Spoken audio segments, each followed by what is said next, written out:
Welcome to another episode of Heavy Muscle Radio, live on TV this week, exclusively for you. It is August 8th, actually it's August 7th, 2017, and I'm sitting here with the technician, Chris Aceto, who just got back from the Tampa Pro this past weekend. Chris, the Tampa Pro has really grown into a very big contest. I would put it up there with, maybe the Europa shows and the New York Pro now. We get great lineups here. It's one of the last qualifiers of the year before the Olympia, and it seemed like it went down really good. I know you and Johnny Styles were out there. You did some great coverage. Talk to me about Josh Lenartowicz, the big freak, we're calling him now. Comes into this show, maybe not in the best shape of his career, but certainly packing tremendous size. No, he had a ton of muscle, and people are going to discount it. They're going to look at pictures and say he's not hard enough, blah blah blah. You know what? He's hard enough for that size. That's the bottom line. Hard enough for that size. In other words, a lot of people gain weight on the scale and they say, I'm coming in 20 pounds bigger, and they look worse, or they look the same, or they look a little bit better. But whatever weight he came in bigger, it was very effective for him. He's and condition-wise, no, he's not peeled. But I don't think you need to be peeled all the time. And some people don't look great peeled. And he was hard enough to complement the added size that you could actually see that it was real muscle added. And, that's why he won the show. And he won unanimously, too. And I did the wrap-up. And you know what? The interesting thing is they had invited him over to Kuwait. And right now, we would have had press release after press release had he added this size in Kuwait, and they would have said, "Look what we did." Right. So he turned them down going over to the oxygen gym. No, he had actually, he wanted to go. I think he wanted to go, and I think he had some family issues going on that he couldn't go. So that kind of sidelined him from doing the Arnold. Kind of sidelined him from doing. Going to Kuwait. I'm hearing like my voice. What's going on over there, John? I think we're having technical difficulties. We're having some whenever we do stuff live, we have these tech.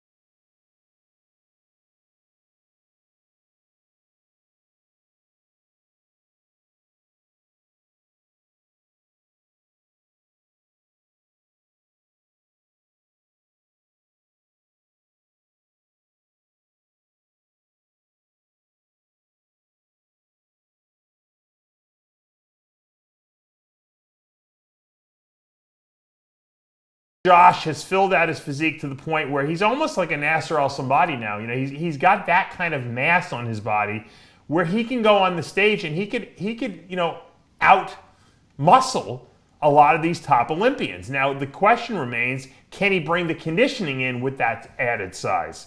And I say he can. Well, I say he can too, but I think that. I think it would be a mistake for him to try to get peeled, because, what's going to happen is we're going to say, well, have he been big as like he was in Tampa? But how does he place Chris bringing this look to the Olympia stage? High. He gets in the mix and exposes people for not having size. He's big. I'm telling you, he's big. Right. He's a big dude. He does have glutes. I mean, they're maybe not as crazy strided as we saw last year. It's not a strided glute contest. It is not. I mean, we got to get over it. It's not a fucking gluten ham contest. It's ridiculous, this idea that it's a gluten ham contest. Yeah, it's important to have them, but, isn't it important to have a most muscular like Josh's? Even his frontal bicep. People were talking, his gear got bigger, but his waist got wider. Not really. Not when he hits a frontal bicep. You know what I mean? So it means, you got bigger through the shoulders, pecs, delts, arms. Does anyone know what he weighed on stage, Chris? Well, he told me it was 267, but if Kuwait, they would have said there was 367 had he gone there. Speaking of Kuwait, I see they had a representative in the show, Hadi Al-Kahayat. Yeah, he looked great. He was 4th place. Were you impressed with him? Yeah, I was impressed with him. Nice guy. Saw him in the gym in Ben's Ben Pakulski, Ben Pac-Man's gym. I was giving him pointers on natural testosterone levels because mine's like 10 times Ben's now.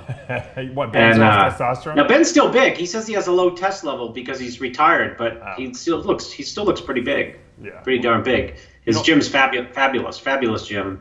And so I saw the kid from Kuwait. He looked very good in the gym. 2 or 3 days before the show, you could tell for sure he's going to easily be top 6, easy. Now we've thin seen skin, cap delts. We've seen pictures on his Instagram, however, that you thought he was going to, if the Instagram guy was there, he would have won. It's amazing, though. Now, what do you think went wrong? I mean, not that he did look good on stage. They got the magic mirror. Maybe Johnny could pull up. I mean, that's some of the pictures. He looked like very full and grainy and dry in the gym, and he didn't seem as big on stage as these pictures would. Do you think these pictures are doctored up, or do you think that they're just doing something wrong the last week or two with him? Well, both are bad scenarios. Well, which do you think it is, or a little both? Well, I would say I'd stay by the magic. I stand by my magic mirror assessment. But if it's not the magic mirror, and then that he peaked on, that's even more dangerous. Good, Yeah. Well, I mean, I guess there's still a disconnect between the pictures and the product, right? Yeah. Well, he look, he obviously. I like when I get my species protein. How many kilograms? What's the weight for the protein you sent me, Dave? I don't even remember. I don't know. In the species, how many pounds is your protein powder? Which one? Did we send you a big one or a small one? Big one. 3.1 pounds. Okay, 3.1. I like when I look at the label, it says 3.1, and when I get it in the mail and I open it and it's 3.1. I don't like to get it where it says 3.1 and it's 2.2. So, that's the problem with having pictures up posted well in advance, and then shows where you just look like So you're saying sometimes it might be. But he looked good. What you're saying is it might be a negative thing to put up great pictures and then bring something less than what the pictures are. So sometimes it lets you down because he doesn't look bad. He looks good here, but maybe people were let down because they saw the Instagram thing. So you're saying maybe it's better not to put the pictures up. I don't think putting pictures up does anything for an athlete. Does nothing for nobody. I mean, they might get more followers or something, and that might be helpful for them to sell stuff. But in terms of being better on a bodybuilding stage, I think it means absolutely zero. Now, I want to bring up the second place finisher, Max Charles, who very narrowly defeated Henry Pierre Arnaud, one of the competitors that you help. Let's talk about Max, though, first. Obviously, Max always has a tremendous upper body. A lot of people that I've heard, at least the critiques, I wasn't there, you can tell me better, were saying that Max was not at his best. Would you say that's a correct assessment? Yeah, that's a exact assessment. Having worked with Max in the past, what do you think was wrong? Well, he won this show when I worked with him. Right. But there was no Josh Lenartowicz there either. So let's. That's right. That's right. I almost added that right there because Josh is there was no Josh. Period. So it's a point well taken. Meaning it's a better bodybuilder who's winning the show. But having said that, I compared him to when I helped him to win that show and this show, and he was better then 2 years ago. What was wrong here? He just not at his best. I mean, and he's got a great physique, but you know what? I'll tell you what's extremely dangerous is take this year's Arnold Classic placing for him, or last year's Arnold Classic placing for him, where I helped him, where I thought that was his absolute best. Or even take the New York Pro, and he's more, when he was fourth, when he was just blown out huge, but still, very hard with the exception of maybe the back shots, but harder than he was here, and he's a lot more dangerous than here. Point being is that you're not going forwards or sideways. He's taking a little bit step backwards, and that's not because he's standing next to Josh.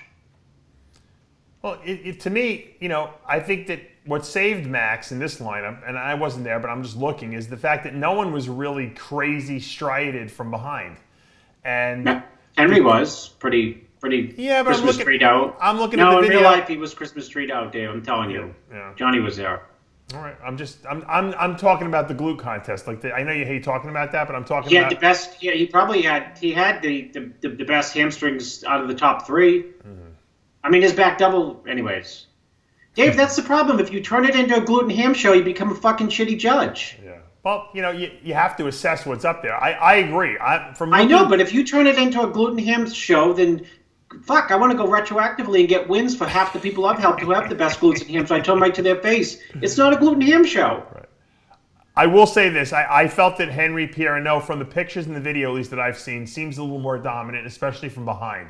And Max usually has a good back double bicep. I felt that Henry's was better, more detail. I think that he still could be bigger for his frame. Yeah, he could. Yeah. And I think that's what they're judging him against. But it was close. I mean, it was a very, very close decision. It wasn't a blowout. As a matter of fact, at night, Max just barely squeaked by. Well, Dave, I did in my play-by-play that had if for some reason had Henry been up there with the final call prejudging was Max with Josh, and if Henry had been up there as part of the three, he would have exposed Max's condition as lackluster, and they would have been bamboozled by the condition, and not talk about the frame. I mean, not talk about needing more mass, which he does need more mass. And at the night show, where they didn't compare people with, I mean, they compared the top six. I think Max beat him at the night show. Yeah. Either that or he lost it to Max. Yeah, he did beat him at the night show. Just by 1 point. Now, Chris, some people, I have to call you out on this because some people would say, well, Chris is just sour because Max doesn't work with him now, and now he's working with Henry, and so of course he's going to say that Henry's better. But I'd say this. One, I could give a shit, actually.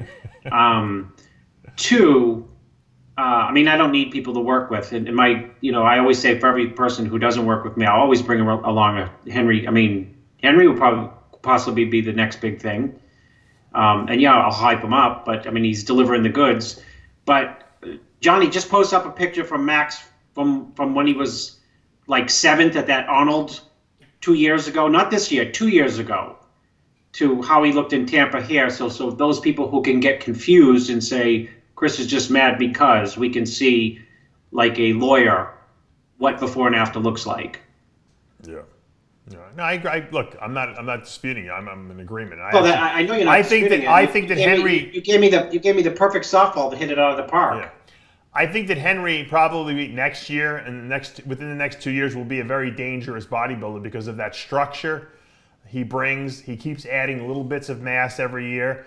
And it's just a matter of time, before he comes into his own, I think. And, some bodies just take longer. And I think it's better that a physique like his takes longer so he doesn't ruin his symmetry and come in with a big blocky waist, because his waistline is really what's, I think, tremendous. I think what's going to happen with Henry, it's only one of two things. He's going to either stay the same, and we're going to see all these 6th places, because I've helped him for multiple shows, and every show he's 6th. And every show he's 6th is getting beat by someone with the crazy glutes and hams, or people who are bigger bodybuilders. So he's either going to stay the same or get better. But if he gets better, I think because of his frame, if this makes sense, he's going to get monumentally better. Yeah. Because if he gains like 10, it's like someone else gaining 25 because of the structure's wild in real life. Right. I mean, he's a really dangerous bodybuilder. Because yes, he does need more muscle. Absolutely, positively. And yet he's still dangerous. No, you're right. In 5th place, On Win, who we've talked about since the very beginning. Oh, no, we missed 4th. Oh, there, hold on. Johnny pulled up his Max's picture from a couple of years ago. This was which show, Johnny? This is the... No, you can pull up Arnold, 2015 which I was talking about. Arnold 2015. All right. Well, we talked about 4th place. That's the Hottie from Kuwait. Yeah, he was good. He was good. I think he's going to be another guy who we're going to see in the next couple of years really come into his own. He's still got immature muscle on his body. He's obviously doing something right over there. Maybe he didn't peak perfectly for this show, but he's impressive. That's for sure. Yeah, he was. And he's got a huge. We talked about. We'll bring up Rashid Aldrake's pro debut in a little bit, why he didn't place, but one of the things you had said is, width on stage, and this hottie guy has got tremendous width. And good shoulders. So it's one thing, the side truck. He's actually very, very, very impressive in the lineup. And a lot of times you've got to be impressive in the lineup to get the first call out. Like standing relaxed with the cap delts, his pecs are full, his legs are round, had the best color on stage. So he's a big, wide guy with big shoulders. I mean, it's really important. And that was like made it incomprehensible that he wouldn't be in the first call-out just simply based on standing in the lineup. Right. Well, and it's not that his shoulders are big. He's got a big bone structure. He's just wide. I mean, and I think width is something that you can't buy. You're born with, and then you build on top of that. So, I mean, he might be the widest guy in the lineup. And Max Charles, I would have thought would be the widest guy in any lineup. But this hottie guy is got even a bigger wingspan than Max does in that sense. In fifth place on Win, I want to bring him up. He's another shape guy that we're just waiting to come into his own. He's always kind of there. If he's in shape, he usually makes the top 5. What's your assessment of him, and what was your assessment from this past weekend? I mean, he was good, and he was good, and the weirdness is that in certain ways he looked out of shape, in certain ways he looked in shape, which means he's not quite in great shape. But there was certain parts of prejudge I'm like, God, he looks soft. And then other parts, I'd be like, God, he looks tight in this shot. Right. I mean, I haven't looked at pictures. I don't know if it's reflected that way, but I was critical of like him being the first call out in my mind, but thinking, God, in this shot, he looks pretty damn hard. You know what I mean? Like the muscle is hard. Maybe there's still a little bit of fat and water there, but like when he gets into the shots, I don't know if you can really notice in the picture, but there's density there, there's shape, and there's pretty good condition that, with that frame, the square shoulders and the good pecs, and he's got full muscle bellies. It looks good in real life. Yeah, I think he could have been a little harder, but like I said, if he comes down too much, then he looks too stringy. So once again, I hate to keep saying every time I assess him, but it looks like more size he still needs on that upper body. Yeah. Reagan Grimes, one of the most controversial men in our industry because of Boston Lloyd. But what happened here? 6th place, Chris. We saw Reagan a few weeks ago. He was as high as 2nd. What was your assessment of his? I mean, we know you work with him, but was he his best here? Was there something a little off with him? Where do you see his placing this past weekend? In the prejudging, he had a mega disaster tan. So let's work back out of it. He looked like somebody had taken a combination of dog crap and dirt and rubbed it on him. Plus, he had some type of shine. He looked like a Sherwin-Williams high gloss paint. He was shining so much. So that killed him in prejudge. And if you look at the night show pictures, he looked like much better. People said must have used like 1,000 dyes at Reddix and ate 400 burgers. He didn't do any of that between night show and finals. He just washed off the color, put on no color, and put on a different oil. Right. But it is what it is. Meaning, I'm high on Reagan because he's smart. I'm high on him because he's just turned 24. I'm high on him because he's my client, of course. But I'm high on him because he had a great rookie pro season. Though Brad Rowe, I'm sure you're listening, pointed out I think that he had a better rookie pro season with me than Reagan. And I said, but Reagan's got better hair and better beard, so that's why he's doing better on the internet than you, Brad. So, well, it'll be interesting to see how he grows and improves over the next couple of years. But Dave, here's the thing with Reagan. Johnny would tell you, even though he's just the engineer of the show, is on stage he's way bigger, way than pictures show. I mean, check out the back lats run the back double. There's a lot going on there. Or the glutes and hams from the side, on the side chest shot, a side try. There's a lot more muscle. And I told Jay Cutler when BPI signed him, Jay sussed me out, what do you think of him? And Jay, of course, wanted to know only personality and temperament. And I told him, good personality, good temperament. And he said, okay, good. That's all we need to know. And I added, but wait, Jay. Because Jay could care less. He might be like a wolf. Because he's wide, Yeah. And he's young. He's only been doing it. I mean, we were laughing because I used to help him for shows that he couldn't win teenage shows, essentially. Are you with him? That was not long ago, and I used to say, we're going to get you to Kuwait. I mean, we're going to get you to my house. A Freudian slip there. Oh, my God. No, you got to be patient. You know what I mean? You got to be patient. Yeah. In bodybuilding, you got to be patient in everything. And I think time is on his side. Save Boston Lloyd coming, somehow getting that last-minute pro card coming in and teaching Reagan a lesson. I don't think any of that's going to happen. Reagan's got a bright future. Yeah. What happened to Rashid Oldraker in 8th place? Rashid is an anomaly. I'll tell you, Rashid. If you look at the pictures of Rashid, and he comes out by himself,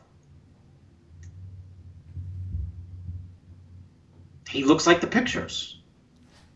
When he gets called in the second call-out, I'm like, where's Rashid?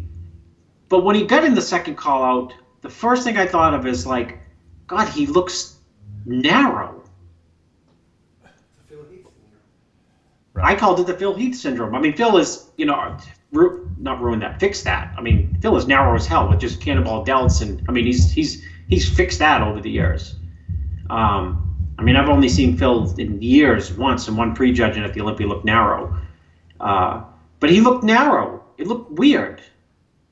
Mm-hmm. Like, not weird in the context of like, comes out, hit shots by himself, looks big, looks hard, looks at. And then when they do the quarter turns together, like him and his group, and it's like, well, where's Rashid in this group? He's not a tall guy. And this lineup had a lot of tall guys in it with big, wide structures. He's got a ton of muscle, obviously. His conditioning was good. We had a little bit of a water issue in the morning. His condition was very good. I didn't think he had like a real water issue. Thank God. I think he's just, this is his pro debut. I think he's still coming into his own. I still want him a little harder, because I think his body pops more. Like you said, with the Phil, if Phil doesn't come in 100% ridiculously shredded, then you see some of his shortcomings. But yeah, I probably would have had from the pictures Rashid a little higher. But like I said, for a pro debut, I think it was good. I think he's only improving as well. He had a lot of injury issues at the end of last year that I didn't even think he was going to make it to the stage. So he corrected a lot of them while he was dieting. He's one of those genetic freaks who can grow into the show. That's exactly what he did. So I think that if we don't hit a show at the end of this year, we'll probably wait till next year and go from there. And he can use some stage experience too. I think a lot of people don't realize he hasn't done a lot of shows, and when you don't do a lot of shows, you're not as comfortable up on stage as well, and that's a problem. So. We'll see what happens moving forward on that.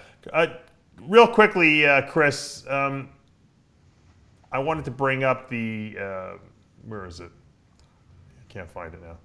The 212 division. Yeah. Derek Lunsford. Yeah. The USA champ from last week? Yeah, Has it ever 4 happened? days ago. Has it ever happened? I don't know if this might be a first. Maybe someone will correct me, but in men's bodybuilding, has there ever been a guy who's won their pro card and then the following week done a pro show and won that and qualified for Olympia? You would think if that was the case, we'd know the name. Yeah, I don't. No one's bringing a bell in my brain. Give me rank this guy up there with 212 guys. Was it a weaker lineup, or is this guy for real? And we're going to see someone challenging at the Olympia here this year? He'll get a good call. He'll get some good call-outs at the Olympia, but take out Josh, right? Yeah. Josh will get really, really good call-outs. Everyone else will get hammered in the Olympia. Okay. So to give it some context, I don't know. I mean, he's beaten a great Jake Wilson twice. Yeah. Sami Al-Haddad has got his Wheeler-esque physique. I mean, that's an important person to get by. But weirdly enough, Sami got hammered in the Olympia last year. Yeah, Sami's not what he used to be. Let's face it. He was a couple years back. He had more size, I think, and he's a little more dominant.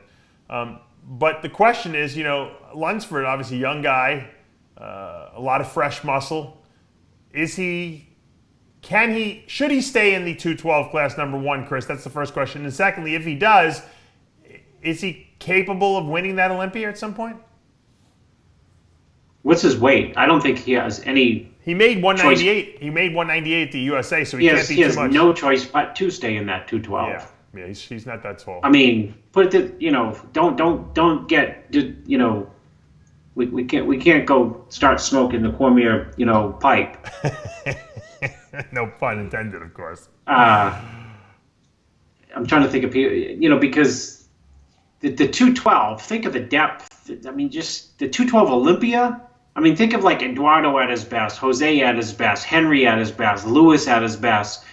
I mean, it's so deep, it's sick. Well, obviously. I mean, and I just insulted probably 4 people by not mentioning their names who have been in the top 5 that I just can't remember because, I mean, there's just so many good people. That's not to say Derek didn't look incredible. How do you think he progresses over the next 2-3 years? Yeah. But I mean, can he be up there? Yeah, yes, he can be. All right. Hell yes. I mean, it's not like he's 34 and been training 20 years, Right.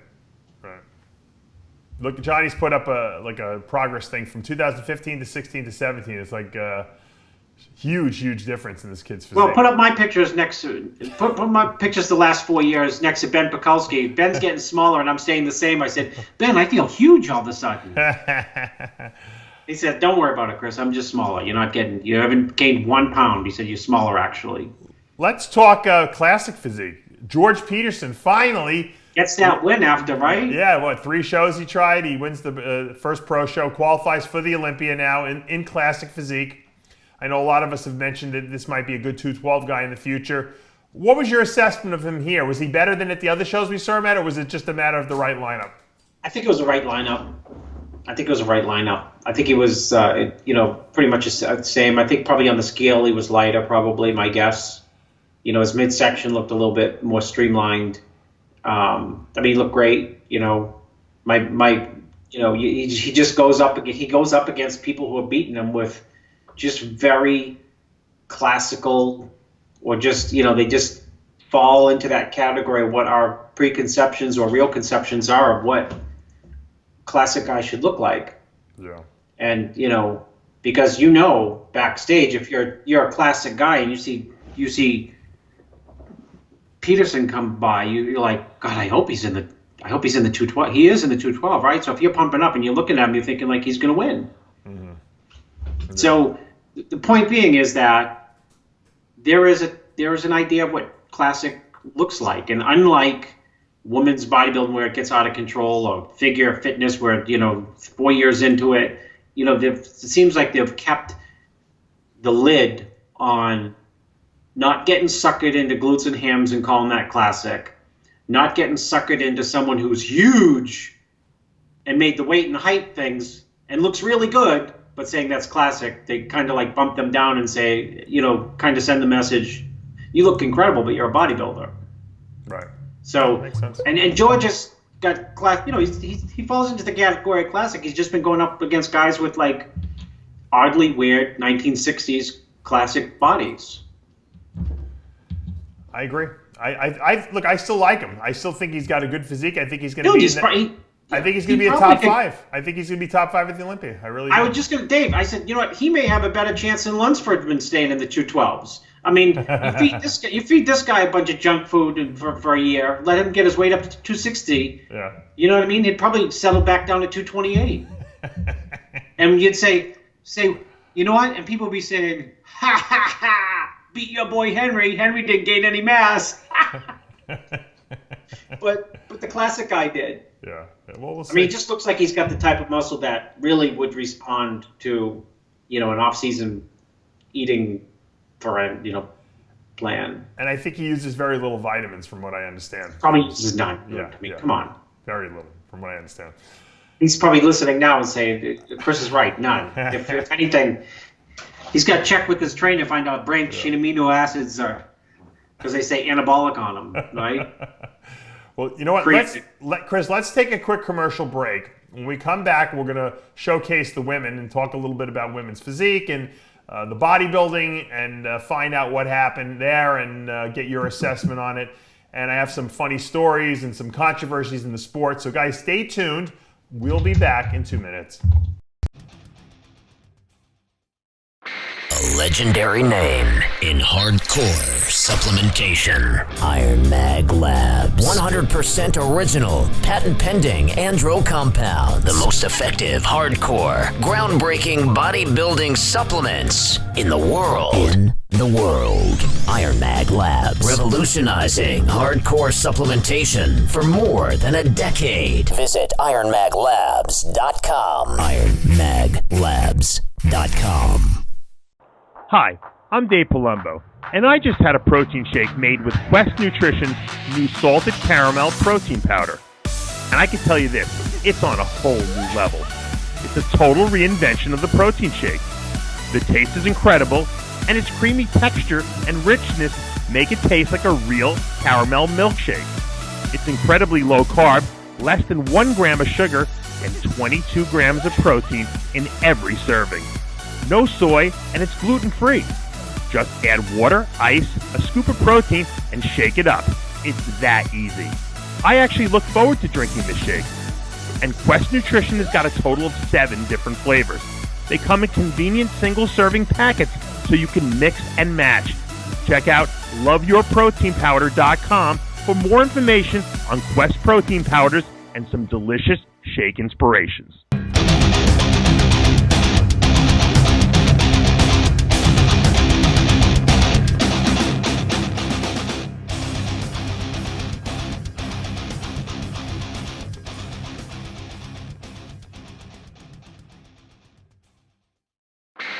Legendary name in hardcore supplementation. Iron Mag Labs. 100% original, patent pending, andro. Welcome back to Heavy Muscle Radio. I'm Dave Palumbo talking with the technician, Chris Aceto. And Chris, we're breaking down the Tampa Pro. I see they gave a Lifetime Achievement Award to Olympia promoter Rhoden Chang. That was very nice. Yeah. Was he? Robin's like a man of very few words. Was he no words. Expressive? Did he give a speech or anything? He hates that stuff. Did he give a speech? How about this? They announced that they gave it to him and they announced that he rejected it. Oh, really? Yeah, he didn't want it. I think they had to. I don't know how they got him, to take it, but not only that, they announced that he wouldn't take it, and he pulled a Woody Allen. He's not going to give a speech. And when I saw him after, he said, I don't like those things because he's a workhorse. Yeah. He don't care. Remember Woody Allen used to never show up at the Academy Awards when he would win the Academy Awards? Oh yeah, of course. It's like Robin. He was just, because he's just interested in his product. Woody Allen is interested in his product. He's interested in crafting his movies, and Robin Chang wants to craft the Mr. Olympia as a spectacle and event and a success, and he could care less if people say, do you think? Can you imagine? Okay, Robin, we're calling it the Robin Chang's Mr. Olympia. He'd be so embarrassed. You know what I mean? He'd reject that for sure. Well, you know what the funny thing is that despite any whatever I guess you could say arguments or whatever disagreements we've had in the past, no one works harder than Robin Chang on that Olympia. Because if someone said to me, I'm buying the Olympia, Dave, I want you to run it. I want you to do what Robin does. I would be like, no freaking way. You can't pay me enough money to do that because I'm spilling the beans on Robin Chang right now. You're what?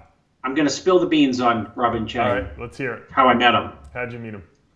Robin Chang, when I was 19, I think I'm 2 years older than Robin, maybe 2 or 3. I think he's like 48. When I was 19, David Zelon had a bodybuilding camp in Los Angeles, and it was his. He owned it lock, stock, and barrel. And he used to place, and he'd bring all the Haney, all the superstars, quarries of the day to, come out to California. And between the champs and the educational curriculum they had there, Dr. Fred Hatfield was there. People would come from all over the world, and they would learn, like you teach your guru course, Dave. Right. They would learn about bodybuilding, right? You get a little bit of education from the white shirt university people, and then you get, Rich Gaspari coming in saying, this is how I do my, back workout, or Bev Francis. Yeah. And so the guy who brought me out, Dave Zelon, it was his, and everybody wanted it. Weeda wanted it. He wouldn't sell it to him. Wayne DeMilio tried to have a camp like that, and he wouldn't sell it to him. And David Zelon brought me out as a 19-year-old, and I'll never forget, he said, you make one mistake, or if you are lazy, the sentence was, if you make one mistake or are lazy, I'm going to put you on a plane and send you back to Massachusetts. Even though you're from Maine, right? I hadn't even worked for him yet. he just got a gut that I would be a hard worker. So Dave, one day, this is a true story. He calls me. He's pissed out of his mind. He went on to promote the Miss Olympia. And he had it live on TV as it happened. And the reason he didn't promote the Mr. Olympia is because we would never let him have it. Right. So he promoted the Miss Olympia, and it was very successful. It was at the Shrine Auditorium, live on TV, tons of cash money. So he knows success because he knows hard work. So he calls me into his office one day, and he's pissed. He's out of his mind. And he's screaming at me, sit down. And he was so disappointed in some people who were working with him alongside me for their being lazy that he was screaming at me that, you know what, if I decide to stay in bodybuilding, you're going to have a big position with me in my company. I was like 19. Right. Because I'd kill myself working hard. And Sure. He appreciated it. So I'd see his appreciation. I'd be like, oh, subliminally, I think I'm going to work 10 times harder. So one day he's got a shirt company. This is how Robin Chang plays into the biz. And he said, Chris, I got a guy who can outwork you times 10. I'm dead serious, Dave. Yeah. He said, he's from China. I don't know what that meant. Like, I don't know what it was like. It did like, well, he knows how to work harder than. So he kept on telling me about this guy who was working in his office, in like the back office where they were doing a mail order. And he said his name is Robin. That's all I remembered. And I met briefly with him for a second. And Robin was like so unassuming. You know what I said to Dave? He doesn't look like he's a hard worker. I don't know what I expected. Like they'd be sweating, or that there'd be like a ball and chain around his ankle. But he came in. He introduced himself. He was young. I mean, he had to be like 18, 19, 20. Yeah. And Dave said, "This guy can outwork anyone I've met." Dave Zelon. Dave Zelon went on to produce big-time Hollywood movies. So he quit bodybuilding because he got tired of it and said, I'm going to go produce movies, which he did. Smart. So the unassumingness of Robin way back then is the same unassumingness now of, if you said, there's the guy who promotes the Olympia, he'd be like, he don't really care. I mean, he cares about the event, a la Woody Allen, caring about the movie, but not really caring about, the accolades. So, Robin, if I was able to embarrass you a little bit there, and I hope my press passes are safe for the next 20 years. Now, speaking of controversies, what's going on with Shawn, Rhoden and Phil Heath? Because we were talking about that last week, that there was some controversy because ProSups, the company, was using, they were calling, I guess, Shawn Rhoden the next Mr. Olympia in their ads. And I don't know if they were using Phil in some capacity in their ads, but I hear rumors now that Phil's suing them or something like that.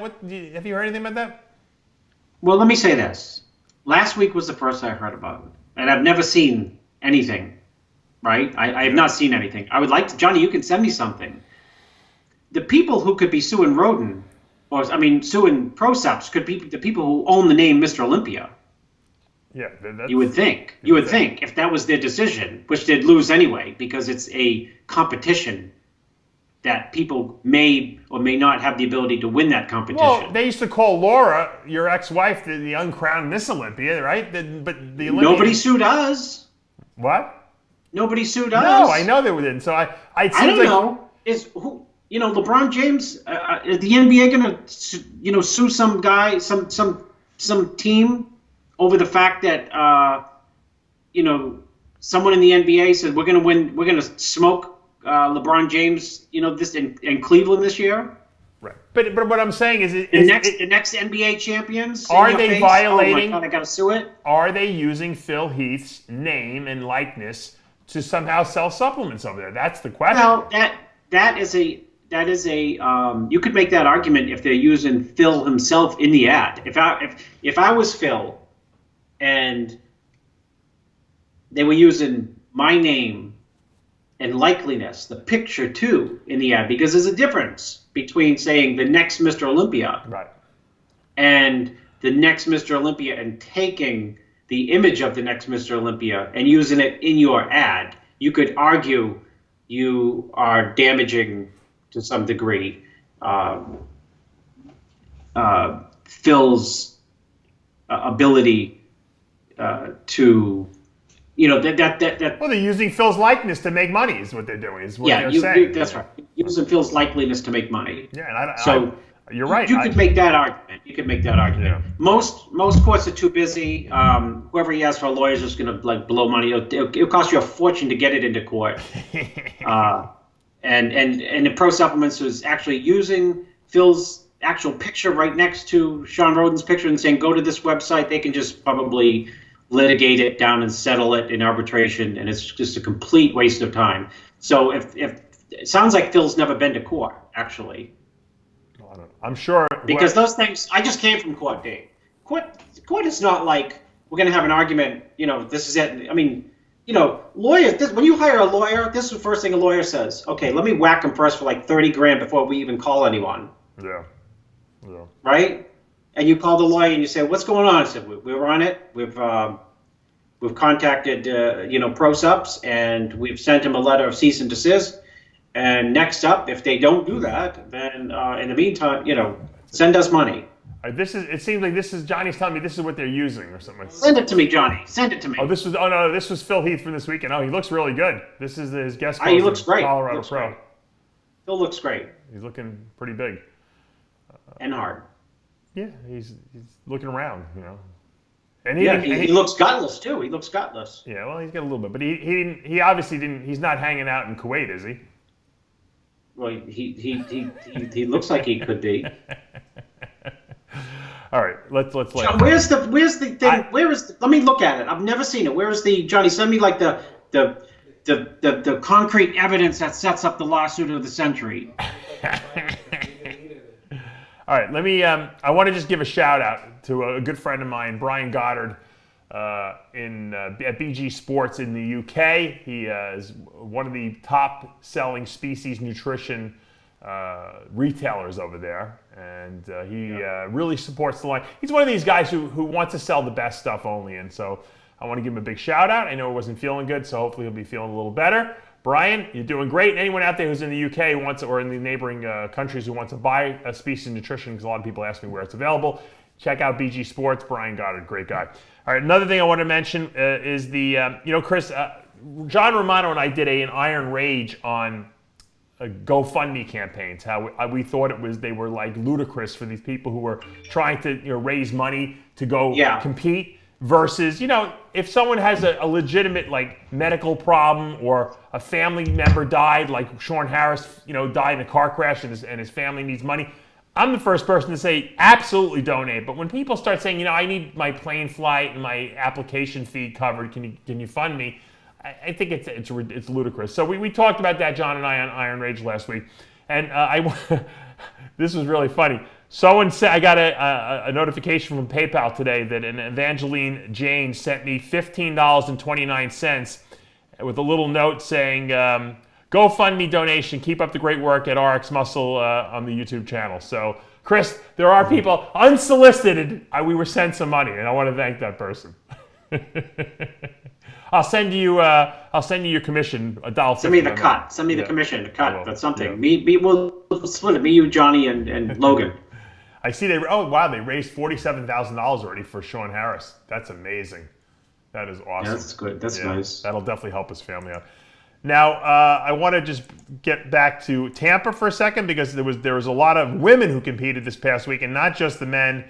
And in the women's bodybuilding division, Sheila Black wins 3. That's her 3rd win in Tampa.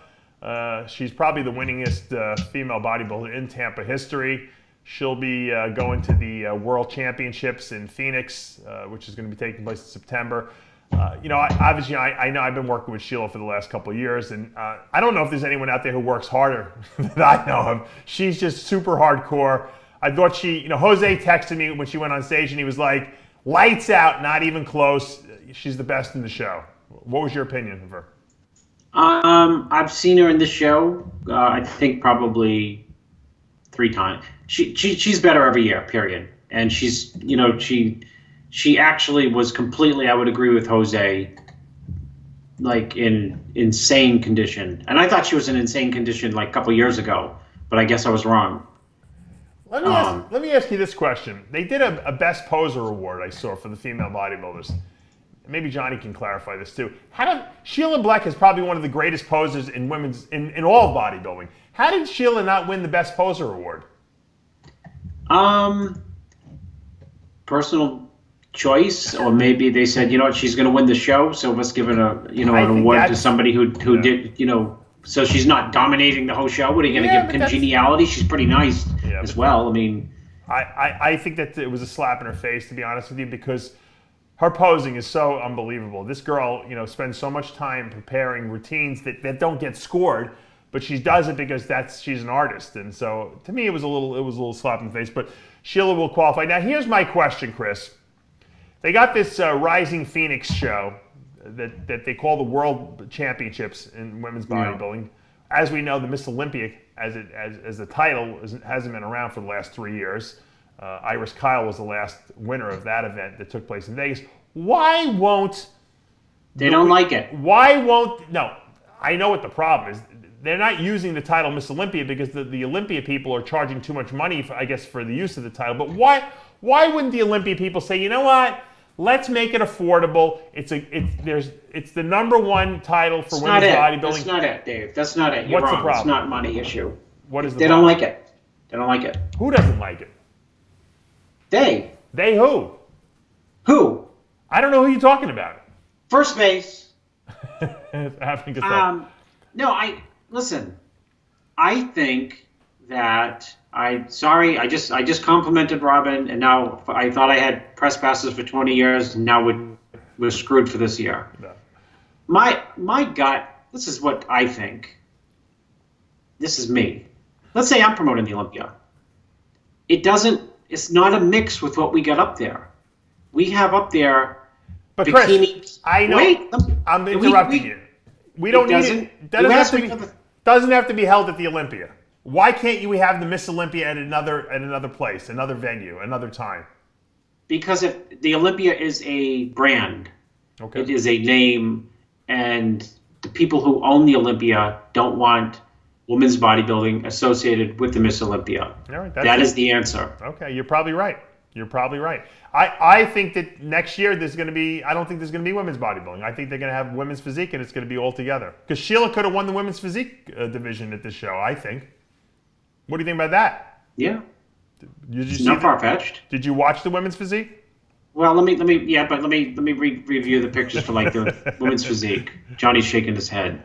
There was a lot of controversy in this decision. Yeah, because what I said to Johnny, I said, what am I watching? I get confused on what I'm watching because Well, there was a lot of controversy because I think, Chris, now we're at a stage where the women's physique competitors, okay, it's bodybuilding. It's bodybuilding, but they're judging them more for conditioning than necessarily for structure, and I think that might be a mistake. It's like we don't want to turn classic men's bodybuilding or classic physique, whatever you call it, into 212 bodybuilding. There's got to be a distinction between the way the physiques look. Is there a problem with the way women's physique is being judged? Here's women's bodybuilding we're looking at on the stage. There's Sheila in the middle to the right, winning, with Lisa Cross to her left, placing second. Now, Johnny, pull up some classic... Let me tell you something. You know when an analyst does this, they say the way this, it's about the trend. It's about the trend. And you can say the way Apple stock has been behaving 10 years ago, it's going to be $1,000, which it is, based on if it wasn't split in half. But the trend is it's getting like more people buying iPhones by the exponential rate. Everyone had an iPhone. It was like going like this. And so the stock is going like that. So it doesn't take a blind person to figure out that, gosh, if this keeps up 3 years from now, the stock is going to be, instead of $100, it's going to be $300. If women's physique, if the level of condition and size that women's physique are presenting now compared to 4 years ago, in 3 years ago, you'll probably be dead as well. Well, I'm looking at the pictures. 3 years from now. I don't necessarily think that the faces or anything like that are bad. I'm looking at the physiques. Here's the top four at the women's the faces physique. and the physiques look good. They're fine. I'm I don't think there's a distinction anymore between bodybuilding and physique. I think just make it one thing and call the Physique Olympia the Miss Olympia again. Why not? Because they don't like that either. Who doesn't like that? Because if you combine the divisions, now there's no confusion anymore. Call it Miss Olympia. What I will tell you is Jennifer Taylor looks incredible. Yeah. She looks crazy V-tapered. She's got great muscle separation. She has great size. She has tremendous condition from all angles. She's a bodybuilder. You know what? I'm going to put you on the spot. How would your ex-wife, Laura Craval, have placed in this lineup? In the figure? In women's physique. That's what I meant, the physique. She wouldn't have won first. Right. Would she have looked too big? Would she have looked too big? Huh? Would she have looked too big? No, too soft, probably. I mean, she would have been like third. Let's see, she would have been first. She might have been first she could have been first because of the flow lovers. You know what I mean? People love like flow and shape. She would have won this show in women's physique, hands down. You and I both know that because her conditioning was great. She had great structure. She had a small waistline. She might have been the Olympia champ, okay, for all we know, in women's physique. So if the women's physique division has reached that point, which is where we wanted to stop it years ago, right? When it got to the Laura London, level. Why not just call it Why not just call it Miss Olympia again and get rid of the women's bodybuilding and put everyone together and let's just hold it here. Now we know what we did. We're not going to let it get out of control, and we make it Miss Olympia. It's an option. I mean, it's a viable. I mean, it makes sense to me. It's just what doesn't make sense, unfortunately, is an insult to all the women who love bodybuilding and dedicate their lives to bodybuilding this division. And I know it's a business decision and all those things, but it's still at the end of the day, Dave, you know what it is? At the end of the day, what? Robin can run. It's not even about running. It's about an exit strategy. In any business, you got to think like, if I wanted to sell it tomorrow, if my health failed, can I sell it tomorrow? And you can sell the Olympia if it's a collection of, look at what we got. We get the venue, we get the sponsors, and someone gets excited about it. Of course, it's all about the numbers. How much money do they make or not make? What would you pay for the Olympia? Wait, but then you go, oh, look at you got Phil Heath, and then all the guys in that, and then you got the classic, and all that's cool looking, and then you got the bikini, and that excites people, that market. But then you say we got the women's bodybuilding, and the buyer's like, really, you guys make money off that? Yeah. What do you think the Olympia is worth? What would you pay for it if you were like a Trump billionaire? 5 to 7 times its profit. What do you think that is?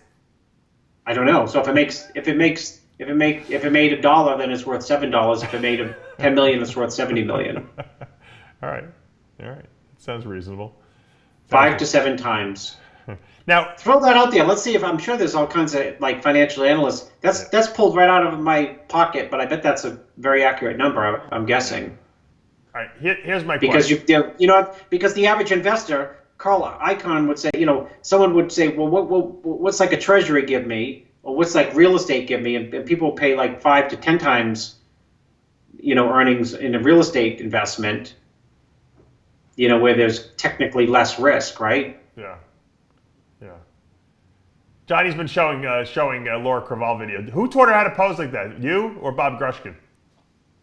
No, that's her own style. I'm just kidding. All right, let's get back to women's physique. Jennifer Taylor wins. Okay, we say, and I think Jennifer Taylor was a figure competitor a few years ago. Phenomenal. She looks incredible. If I'm not mistaken. So yeah. She made some and people like, how could a figure competitor win the show? Well, she's not a figure competitor anymore. She's a women's physique competitor. She put a lot of muscle on over the last 2 years. All right. Phenomenal. Yep. Second place, okay, here was Margaret Sharaim, I think it is, that's pronounced. And Michaela Aycock was third. Now, having said that, there were some competitors in this lineup who have placed very high who were not as high as they thought they should have been. One of them was Rosie Hart from the UK, who won that, I forget what show she won earlier in the year. Was that Orlando? I believe it was the Orlando Europa show. what happens to someone like her? I mean, I thought she looked great. I mean, I don't know if you've seen the pictures, Chris, or Yeah, I saw pictures. I mean, why doesn't she place in the top 3 here? After, she's got the look, she's got the physique, she's got the conditioning. She won a show earlier in the year. What do you think the knock against her was here? Well, I mean, because if you put her in between the two who got first and second, she looks like a marshmallow. Does she, though? I don't know. No, she does not. Okay. No, that's my point. She does not, actually, but, she's got flow, she's got separation, she looks good, she's got lines, but, I mean, if you actually compare, like, the level of crisp condition of first and second, she looks like miles away. But not Chris, by my standards, but I like the way she looks. That's what I'm asking picture, you. I'm like, wow, you know why when you mentioned her name, Dave? I don't even know who she is. I said, wow, this girl looks good. Yeah. 5th place. That's what I'm asking you. I wonder if she should have placed higher. Are the girls too hard who beat her? That's the question we need to answer. I don't know. Should they have? I thought originally the division was no striated glutes. Now it seems like if you don't have striated glutes, you're not winning the women's physique anymore. We started off the show by talking about the open class turning into the striated glutes. It's like everyone gets suckered into the striated glutes and hams. I mean, it's a problem. What about Rita Penteado? My friend Justin's wife. I mean, she was second in New York, and I thought she looked really good here too. But once again, she's not a striated glutes girl. What place she get? She was 6th, behind Rosie Hart.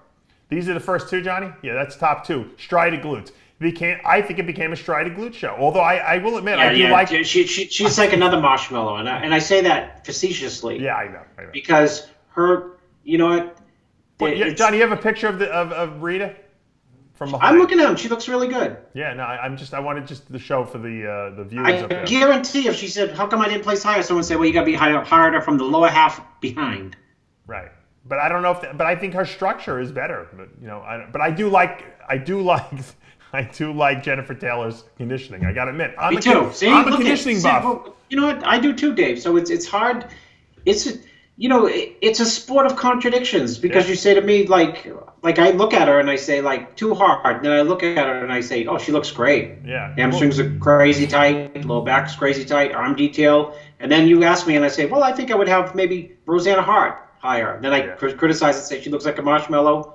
I mean, it's a sport in which it's conditioning is very impressive. Let's face it. That impresses we get sucked into the condition. We always get we love conditioning. Conditioning wins shows. I want to just mention Myriam Capes winning that fitness division. So that's a tremendous little accolade in her little bag of tricks. Bethany Wagner second. And you know who came back? I don't know if you remember her from years ago. Jenny Worth. Do you remember Jenny Worth, that name? Of course I know the name Jenny Worth. Yeah. God, how long has she been around? Yeah. Long time, right? She hasn't competed for probably Why do I know the name? Because she was what? She was a 19-year-old fitness competitor, like a prodigy. Like a lot of people thought she was going to be the next Miss Olympia, and then she just kind of fell off the scene. And so she made a little comeback. So she's placed third. That third place will probably qualify her for the Olympia because there's not that many competitions out there. So congratulations to her on that comeback. Oh, there's Johnny. She looks good. Wow. She's shredded. She probably could have won women's physique. Who won men's physique? Antoine Weatherspoon. Yeah. Congratulations to him. How did he look? Like a woman, like a woman's physique, like a men's physique guy. Like he fits the category. Looks great. I mean, it's just. Oh my God, crazy. Well, Tim Gardner, congratulations on the show. You did a great job. Like I said, I take my hat off to you because I don't know how you do all these shows all year round. I know it's a full-time job. I know it's a passion of yours, and I know you probably don't make as much money as people think you do. So, thank you for bringing us, the full lineup in pro bodybuilding and for making Tampa such a great show and for opening up your arms so that our staff can go in there and feel welcome. I know there was a lot of people there. It was packed at night. So congratulations on that. Chris, I wanted to bring up one funny story before I let you go. Did you ever watch the Dukes of Hazzard when you were a kid? No, because, I think I saw the Confederate flag and I thought I might be marrying a different race, so the Dukes of Hazzard, they used to have that Dodge Challenger. No, I did. Of course, it's very funny. Okay. Now, one of the actors, Johnny, you might want to pull this up on TMZ, was Tom Wopat. He was the dark-haired guy, and this is funny actually. He got I don't know if he got arrested or if he got charged. Yeah, he got charged with sticking his finger in a woman's butt crack. Sticking his what? His finger in a woman's butt crack. Tom Wopat allegedly grabbed the woman's butt and put his finger between her butt cheeks, and that's why he was arrested for felony indecent assault. According to police, Wopat was rehearsing his show 42nd Street at the Regal Theater in Waltham, Massachusetts, right in your neck of the woods, on July 23rd, when a woman on the set claims he walked behind her and she felt his hand grab her butt. She also says she felt his fingers go between her butt cheeks. You know what the problem is, Dave? Dave, you know what the problem is, though? What? He was listening to the Access Hollywood tapes, and he's not famous enough. He said, when you're famous, they let you touch them. You can, right? Well, Trump, right? What would the famous Trump line, right? Yeah, when you're famous, they want you to.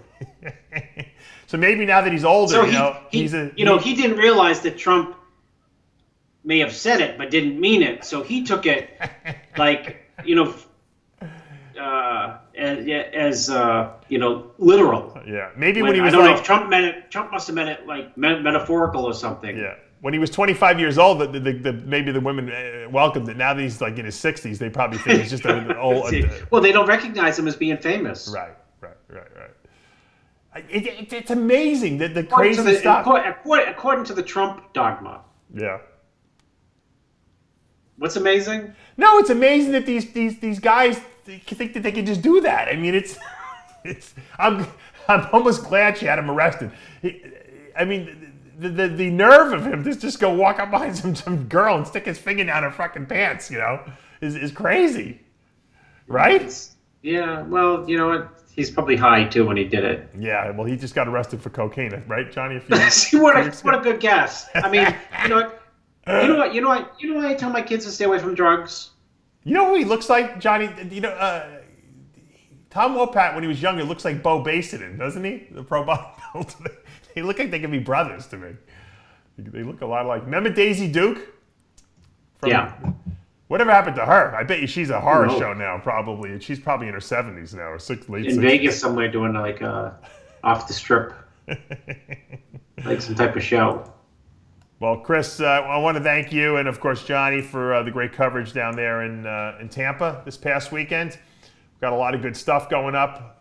The wrap-up with John Hansen and Ben Pakulski was really good. Loved it. Now, you mentioned earlier that Ben Pakulski is retired. Is that the true story? He's retired. He's done. Why? He won a show last year. No, he just, I think he did his thing. He's got a very level head. I think that he's decided, he's got kids. He's got 3 kids. Right.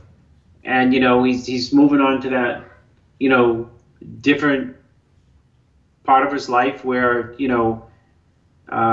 it's difficult to have 3 kids and have a business, let alone he would have 3 kids, a business, and trying to be a competitive bodybuilder. Yeah. And, we all know Ben. He's crazy.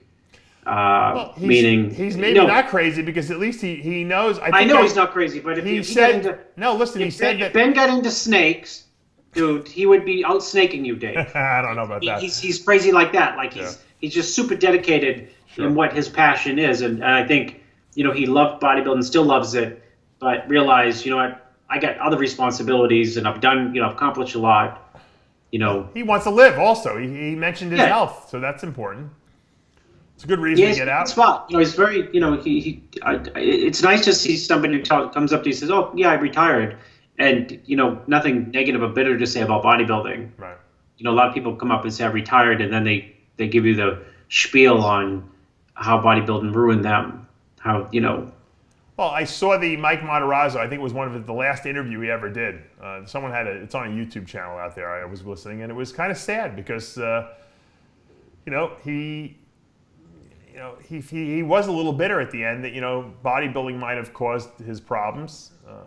He was asked, why didn't you go and I guess he was very depressed after bodybuilding was over. And a lot of people said, well, why didn't you go into training people and doing contest prep with them? And he's like, I'm a bodybuilder. That's not what I don't do that stuff, you know? And sometimes you have to be able to adapt. And I take my hat off to Ben. You know, a lot of people always ask me, how did you do it? Do you miss the stage? And I'm always like, no, because I'm so into what I'm doing now that, like, I don't miss it. I did what I had to do, and I think, yes, Ben did what he had to do. He probably went much further in bodybuilding than a lot of people suspected. He won pro shows. He was on the Olympia stage. He was on the Arnold stage. So good for him. I'm glad to see he's going on to bigger and better things. John Hansen will never retire, probably, right? Yeah, that's why I said, John, in the interview, I said, I can probably say my test level is like 3 times as high as Ben, but, you know, I turned to my left, and John Hansen's probably got like a 6,000 test level. He's still getting fuller, I think. He's still competing. He'll definitely keep competing. He'll be one of those guys like 80 years old. You remember John Hansen? He's still competing. He's got the hairline too, so, you know, he can bamboozle you without his youth. he's got like perfect hair, and it's not plugs either. No. He's very good with analysis too. I thought the breakdown of the show was excellent, and thanks for doing that. But we're out of time now. So, Chris, it's time for you to go. What do you do on Mondays? I know my Mondays are crazy busy. What do you do? Do you have to like run around all over all of your apartments and that kind of stuff? Hey, you know what I do? See this? Your pen. I sign stuff. Yeah. And then I text people. Oh. That's what I'm going to do the rest of the day. Sign bills, pay bills, and text people. Typical day for you. Okay. You know, I'm going to try to get to the playground with the 3-year-old so that people can say, "That's your father." You know where my son likes to play? I take him to the Gulf Coast Village where my dad lives, the assisted living place. Better than a playground. He runs the halls. All the old people there, because my dad's in the memory unit, so there all the old people that are losing. Oh, they like to see him run around. It's like a little puppy going around. They love him. They love him. They can't give him enough attention. It makes him happy. And he loves it too because he gets so much attention from them. Johnny got a picture of him up there. So he's in his element over there at the assisted living place. My dad actually remembers his name. It's pretty amazing. I don't know if he remembers who he is, but he definitely remembers his name. So it must, for someone who's losing their memory, to remember a new person's name, that's a good sign. So it makes me feel good when we go over there. All right, that's it. Remember, we're out of time. Till next week with Heavy Muscle Radio. The truth hurts. Sure does. Good night, everyone.